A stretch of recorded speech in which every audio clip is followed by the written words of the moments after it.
بسم اللہ الرحمن الرحیم۔ میں شکریہ ادا کرتا ہوں کہ آپ نے مجھے موقع دیا کہ میں اس وقت موجودہ حالات کے پیش نظر ہماری جو ذمہ داریاں ہیں اس کے بارے میں عرض کروں۔ آپ کو علم ہے کہ پاکستان بنانے میں تمام مکاتب فکر کے علماء اور مشائخ نے قائد اعظم رحمۃ اللہ علیہ کے شانہ بشانہ ہو کر بڑی قربانیوں کے بعد اس ملک کو حاصل کیا اسلام کے نام پر، جس میں تمام مکاتب فکر شامل تھے، جس میں لاکھوں انسانوں نے اپنے جان کے نذرانے بھی پیش کیے تھے۔ پاکستان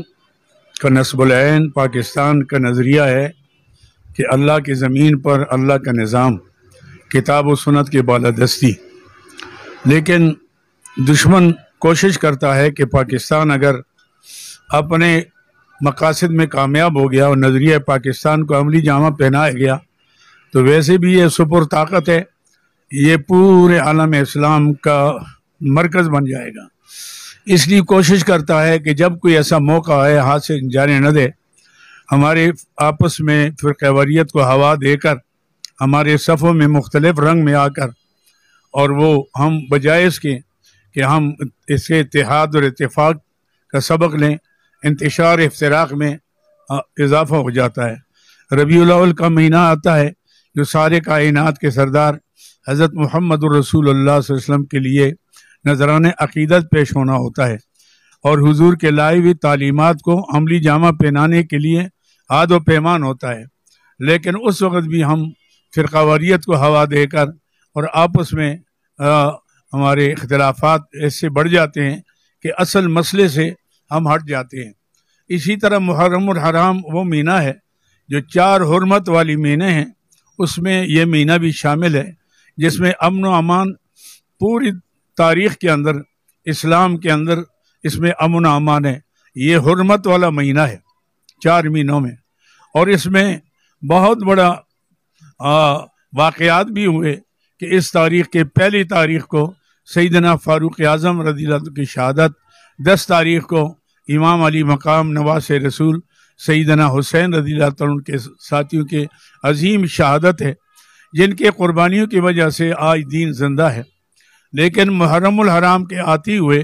کوئی اس سے دشمن کوشش کرتا ہے کہ ہم اصل مسئلے سے ہٹ کر، اسوہ حسینی سے ہٹ کر، ہم حضرت حسین کے نام پر جنگ و جدل اور فرقہ واریت کو ہوا دے کر اس مسئلے کو پیچھے کر دیں، تاکہ مسلمان حسینی جذبہ لے کر مسئلہ دنیا میں اسلام پھیلانے کے لیے متحد نہ ہو جائے۔ اس لیے میں اپیل کرتا ہوں علماء کرام سے، واعظین حضرات سے، ذاکرین حضرات سے کہ آپ بے شک اپنے مسلک کے مطابق نذرانہ عقیدت پیش کریں، حضرت فاروق اعظم کو بھی پیش کریں، سیدنا امام علی مقام کو بھی پیش کریں، ان کے ساتھیوں کی عظیم شہادت کا نذرانہ عقیدت پیش کریں، لیکن آپس میں الجھ کر ایک دوسرے پر تکفیر کا مسئلہ اٹھا کر اور اس قسم کے آپ ملک کے اندر امن و امان کا مسئلہ پیدا نہ کریں۔ یہ ملک کے لیے بھی نقصان دہ ہے، حکومت کے لیے بھی نقصان دہ ہے، عام مسلمانوں کے لیے نقصان دہ ہے کہ ہم اصل مسئلے سے ہٹ کر ہم اس طرح آ جاتے ہیں۔ اس لیے ہمیں ان مہینوں کے اندر خصوصی طور پر جو اللہ نے ہمیں طریقہ بتایا کہ ادعو الی سبیل ربک بالحکمت والموعظۃ الحسنۃ وجادلہم باللتی ہی احسن، کہ آپ اللہ کی دین کی طرف بلائیں بڑے دانائی کے ساتھ، حکمت کے ساتھ، دلائل کے ساتھ اور میٹھی میٹھی آواز کے ساتھ، پیار کے ساتھ ایک دوسرے کو دعوت دیں، اور اگر آپس میں باس و تمیز ہو وہ بھی دائرہ اسلام یعنی اخلاق کے اندر رہ کر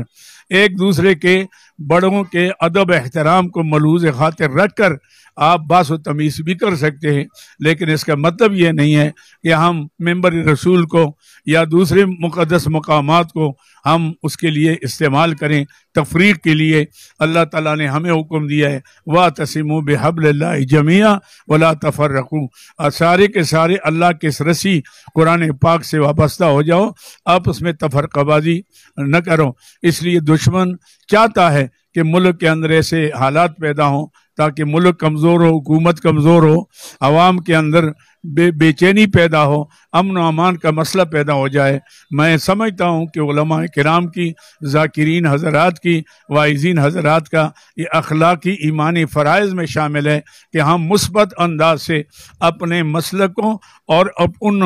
شہداء کو نذران عقیدت پیش کر کے اپنی ایمانوں کو تازہ کریں اور مسلمانوں کو اس طرح دعوت دیں تاکہ مسلمان بھی ان کے نسق پر چل کر کامیابی اور کامرانی کے ہمکنار ہو جائیں۔